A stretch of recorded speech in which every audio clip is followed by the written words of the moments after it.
സാറേ നമസ്കാരം. എന്നെ ആദ്യ എക്സ് എന്നാ അറിയപ്പെടുന്നത്. അയ്യോ ഇരിക്കി സാറേ, കുട്ടി ഇരുന്നോളുന്നേ.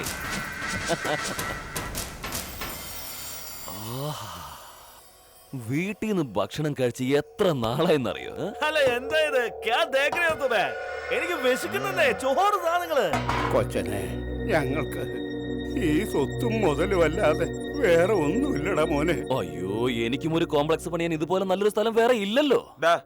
നിന്നോട് എന്തോ ചോദിച്ചു? നീ താമസിക്കുന്ന ഈ വീടല്ലേ ചോദിച്ചോളൂ. അതിന് ഇത്ര അഹങ്കാരം നിനക്ക് വേണോ? ഇങ്ങനൊന്നും പറയലടാ, നമ്മള് കാശ് കൊടുക്കില്ലേ? നിങ്ങൾ തരുന്ന കാശ് കൊണ്ട് വീട്ടിൽ ചെലവിന് പോലും തികയില്ല.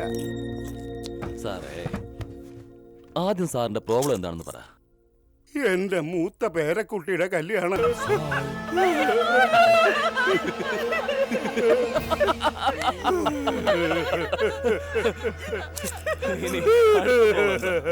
രണ്ടാമത്തെ മോള്. ചേട്ടാ ചേട്ടാ, വേണ്ട വേണ്ട വേണ്ട വേണ്ട. പാവം, അവളൊരു കൊച്ചുകുട്ടിയില്ലേ? Child sentiment. അങ്ങനൊന്നും അല്ല ചേട്ടാ, അവള് ഒരു കൊച്ചുകുട്ടിയല്ലേ?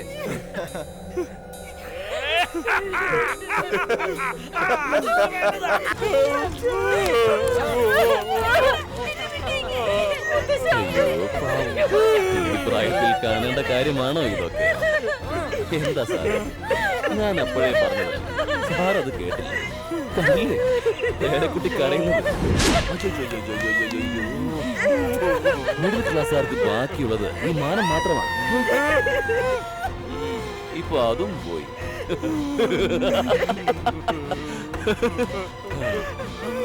ഇനി ഈ അനാഥ സ്വത്ത് ആദ്യ എക്സിന് സമർപ്പിച്ചു കഴിഞ്ഞു.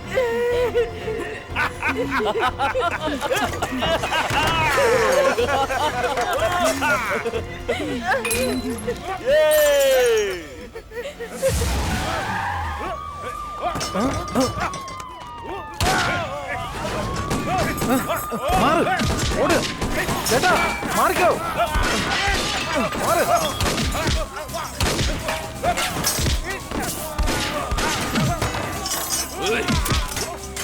ചേട്ടാ വേണ്ട ചേട്ടാ, വേണ്ട ചേട്ടാ, ഞാൻ നോക്കോളാം. ചേട്ടാ പൊയ്ക്കോ. നീ മരിച്ചത് വീട്ടിലേക്ക് പോ. പോ.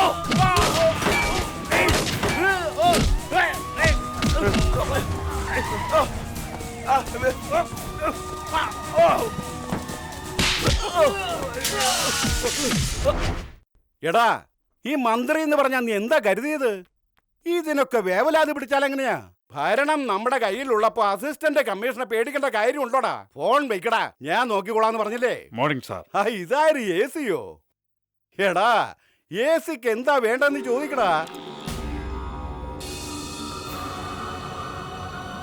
എന്താടോ നോക്കുന്നത്? വേറെന്താ വേണ്ടേ? ഇവനെ വേണം. ഇവനെ കൂട്ടിക്കൊണ്ടുപോയിട്ട് നീ എന്ത് ചെയ്യാൻ പോകുന്നു? പ്രമോഷൻ ചോദിക്ക്, തരാല്ലോ. എനിക്ക് ഇവനെയാണ് വേണ്ടത്. എടോ, അവൻ എന്റെ കൊച്ചനാ. ഒരു കൊച്ചു പെണ്ണിനെ റേപ്പ് ചെയ്തിരിക്കുന്നു സാർ. അത് കളയുന്നേ, അവൻ കൊച്ചു ചെറുക്കനല്ലേ, ആഗ്രഹം ഉണ്ടായി കാണും. അതിൽ പെണ്ണുപിള്ള അയച്ചുകൂടായിരുന്നോ? അറിഞ്ഞുകൊണ്ടാണോ സംസാരിക്കുന്നത്? അറിഞ്ഞുകൊണ്ട് തന്നെയാ സംസാരിക്കുന്നത്. നീ ഒരു രാജ്യദ്രോഹിയാന്ന് അറിഞ്ഞുകൊണ്ട് തന്നെയാ സംസാരിക്കുന്നത്. ഈ പുറംപോക്കിന്റെ ഒക്കെ നേതാവ് നീയാണെന്ന് അറിഞ്ഞുകൊണ്ട് തന്നെയാണ് സംസാരിക്കുന്നത്. നാക്കിന് നീളം കൂടുന്നല്ലോ. ഞാൻ വിചാരിച്ചാലോ എന്തുണ്ടാക്കുമെന്നാ? നിനക്ക് ഇങ്ങനത്തെ ചെറ്റകളൊക്കെ അടുത്ത് വെച്ചിട്ട് ഊതാനേ കഴിയൂ. യേശുയുടെ പവർ നിനക്കറിയില്ല. എന്നെ നിനക്ക് മനസ്സിലായിട്ടില്ല. ആരടാ നീ? ദൈവമാണ്. ഭരണത്തിലിരുന്നാ എന്തുവാകാവുന്നു? അല്ല, ജീവിതകാലം മുഴുവൻ നീ ഭരണത്തിലിരിക്കുമെന്നാണോ വിചാരം? നിനക്കിങ്ങനെ കണ്ടവർക്ക് മാമാപ്പണി ചെയ്യാൻ നാണമില്ലേ? നിന്നെ പോലെ തരം താഴ്ന്ന ചെറ്റകൾ ഉള്ളതുകൊണ്ടാടാ ഈ നാടിങ്ങനെ കുട്ടിച്ചോറായത്. നിന്നെ പോലുള്ള അഴിമതിക്കാരുള്ളത് കൊണ്ടാടാ താന്നോ നിങ്ങളുടെ തല പൊക്കുന്നത്. കൊള്ളാമല്ലോ, പഠിപ്പിക്കുകയാണല്ലേ. നേരാടാ, ഇവനെ പോലെയുള്ളവരെ ഞാനാണ് വളർത്തുന്നത്.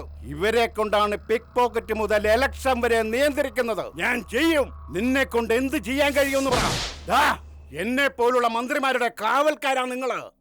ഓടാ, വാ.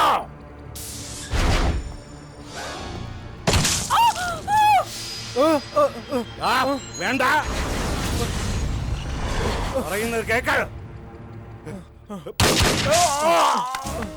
ഡേയ്,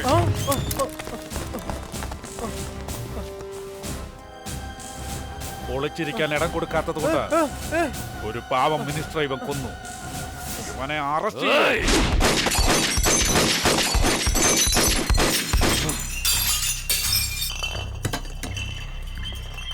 ഏയ് എന്തിനാ ഇത്ര ദേഷ്യപ്പെടുന്നത്? അവൻ അങ്ങനെ അടങ്ങുന്നവനല്ല. ഒരേ ഒരു കാര്യം ഒഴിച്ച്. എന്താ അത്? Sentiments, family sentiments.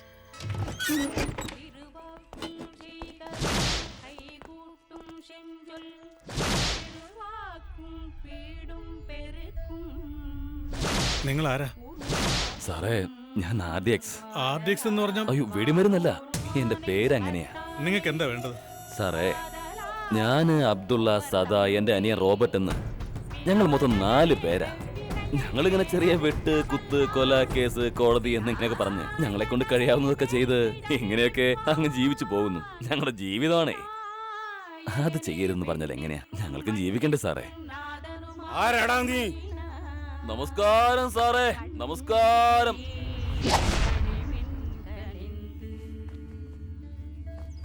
അങ്ങയെ കാണാൻ വേണ്ടി വന്നതാ, വേറെ ഒന്നിനുമല്ല. എന്റെ ആളുകളെ, എന്റെ ജീവന്റെ ജീവനായ അനിയനെ ഒരു കാര്യമില്ലാതെ നിങ്ങളുടെ മകൻ ജയിലിലടച്ചിരിക്കുക. അവരൊന്ന് പുറത്തിറങ്ങണം. എനിക്കത് മാത്രം മതി. അത് നിങ്ങൾ വിചാരിച്ചാൽ മാത്രമേ നടക്കുമെന്നറിയാം. അക്കാര്യത്തിൽ നിങ്ങളൊന്ന് മനസ്സ് വെച്ചാ അദ്ദേഹം കേൾക്കും. എല്ലാവരും അറിയപ്പെടുന്നൊരു കുടുംബമല്ലേ നിങ്ങളുടേത്? ദാനശീലത്തിൽ പേര് കേട്ട കുടുംബം. നല്ല ഭംഗിയുള്ള കുട്ടികൾ. ഇത്രയും സ്നേഹമുള്ള ഈ കുടുംബത്തിൽ ഒരാൾ മരിച്ചാൽ പോലും താങ്ങാൻ കഴിയില്ല. ഞങ്ങൾക്ക് കൊല്ലുക എന്നത് പിള്ളേരുകളി പോലെയാ. എന്തോ പറയാനുള്ളത് പറഞ്ഞു തന്നേ ഉള്ളൂ. അവിടെ നിന്ന് തന്നെ തീരുമാനിച്ചാണ്. ആരോടാണ് സംസാരിക്കുന്നത് അറിയില്ല നിനക്ക്. വേഗം പൊയ്ക്കോ. അവൻ വരുന്ന സമയമാണിപ്പോ. അവൻ വന്നു കഴിഞ്ഞാ കുഴിച്ചിടാൻ നിന്റെ ശവം കാണില്ലെന്നോർത്തോ. ഇപ്പൊ ശവമാകുന്നത് ആരെന്ന് കാണ.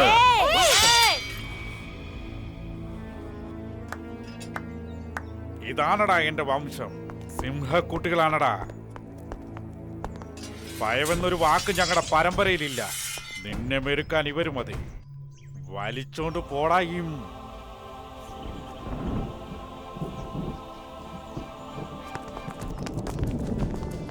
എന്താച്ചാ കുട്ടികളെ ഇങ്ങനെ വളർത്തി വെച്ചിരിക്കുന്നത്? എന്നെ എന്തിനടാ കുറ്റം പറയുന്നത്? ഈ എല്ലാത്തിനും നിന്റെ സ്വഭാവമല്ലടാ. എന്നോട് തങ്കം, ഇത്രയും വലിയ കത്തി വെച്ചാണോ കളിക്കുന്നത്? അമ്മാവൻ എന്താണ് വെച്ചിരിക്കുന്നത്? നിന്നെ ഞാൻ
ആദി, ഇത്രയും ദുഃഖം ഉള്ളിൽ വെച്ചുകൊണ്ട് നിനക്കെങ്ങനെ ചിരിച്ചു കളിച്ച് നടക്കാൻ പറ്റുന്നു?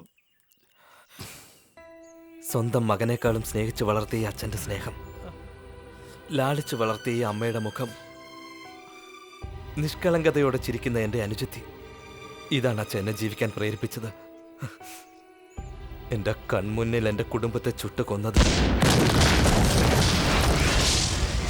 സഹിക്കാൻ പറ്റുന്നില്ല അച്ഛ. എൻ്റെ അച്ഛൻ്റെ അമ്മയുടെ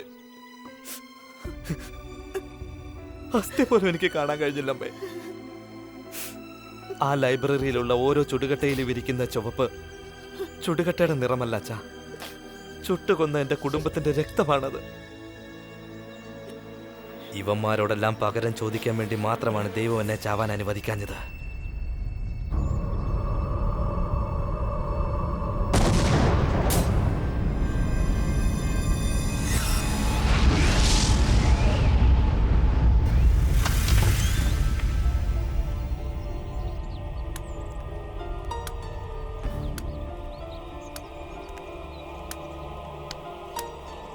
അമ്മാവാ, നമ്മുടെ കുടുംബത്തിൽ ആരോ ജീവിച്ചിരിക്കുന്നതായിട്ട് എനിക്ക് തോന്നുന്നുണ്ട്. വെറുതെ ഓരോന്ന് ചിന്തിക്കല്ലേ മോളെ. ഇത് തമാശയല്ല അമ്മാവാ, പറഞ്ഞത് നേരാ. അന്ന് നീ കൊച്ചു കുഞ്ഞായിരുന്നു. അന്നത്തെ ആ സംഭവത്തില് ആരും ജീവനോടുണ്ടാകാൻ വഴിയില്ല. നമ്മുടെ സ്ഥലത്ത് ചെല്ലുമ്പോ നമ്മുടെ കുടുംബത്തിൽ ഒരാള് എന്റെ അടുത്ത് നിൽക്കുന്നത് പോലെ എനിക്ക് തോന്നുന്നു. അങ്ങനെ തോന്നുന്നത് സാധാരണയല്ലേ മോളെ.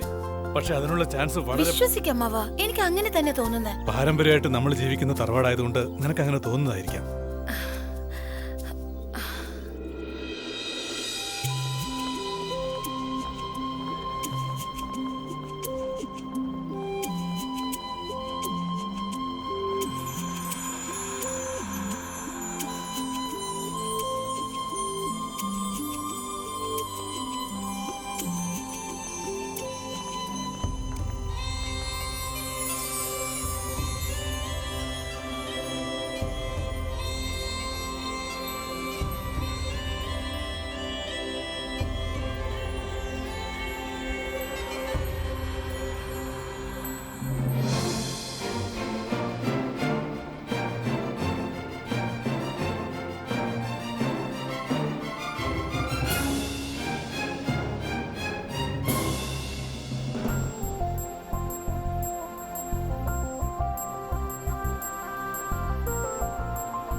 സോറി, ഞാൻ അറിഞ്ഞുകൊണ്ടല്ലായിരുന്നു. അല്ല, ഞാനാ അറിയാതെ ഇടിച്ചത്. എന്താന്നറിയില്ല ആദി, നിന്നെ കാണുമ്പോൾ എൻ്റെ കുടുംബത്തിലുള്ള എല്ലാവരും എൻ്റെ കൂടെ ഉള്ളതുപോലെ തോന്നുന്നു. എവിടെയാണെന്നറിയില്ല, പക്ഷെ ഞാൻ നിന്നിലേക്ക് ഒരുപാട് അടുത്ത് കഴിഞ്ഞു. സോറി അഞ്ജലി. നീ എൻ്റേതാണെന്ന് തോന്നിയാലും നിന്റെ ഓർമ്മകളിൽ മാത്രമേ എനിക്ക് ജീവിക്കാൻ കഴിയൂ. കാരണം ഈ ജീവിതയാത്ര എവിടെ എത്തുമെന്ന് എനിക്കറിഞ്ഞൂടാ.